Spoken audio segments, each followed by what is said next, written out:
MKM Pakistan ने राबता committee का हंगामी इजलास आज शाम 7 बजे तलब कर लिया है। ज़िमनी इंतखाबात में हिस्सा लेने या ना लेने से मुतालिक फैसला किया जाएगा। इस पर हम बात करते हैं डॉन न्यूज़ के नुमाइंदे इमरान अहद खान से। इमरान, बताइएगा, PDM ने MKM से इंतखाबात के बॉयकॉट की दरख्वास्त की थी, इस पर MKM का रद्द अमल और आज जो हंगामी इजलास है उसमें क्या कुछ ज़ेर गौर रहेगा? देखिए, बिल्कुल MKM पाकिस्तान का हंगामी इजलास जो है वो तलब किया गया है, जबकि राब्ता कमेटी ने हंगामी इजलास आज शाम 7 बजे तलब किया है।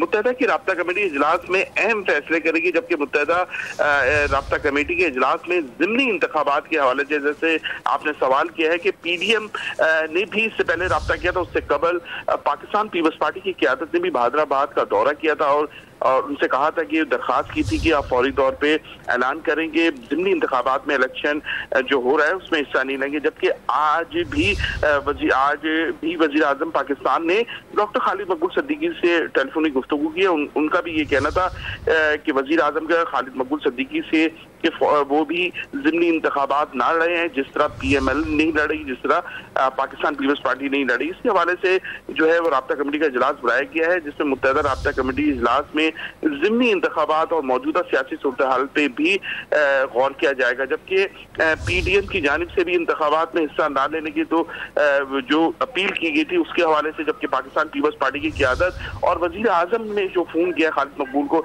इन तीनों हवालों से देखा जाएगा कि क्या MKM पाकिस्तान जो है वो ज़िमनी इंतखाबात में हिस्सा ले या ना ले। फैसला आज कर लिया जाएगा। बहुत शुक्रिया इमरान अहद खान, आपने हमें अपडेट किया।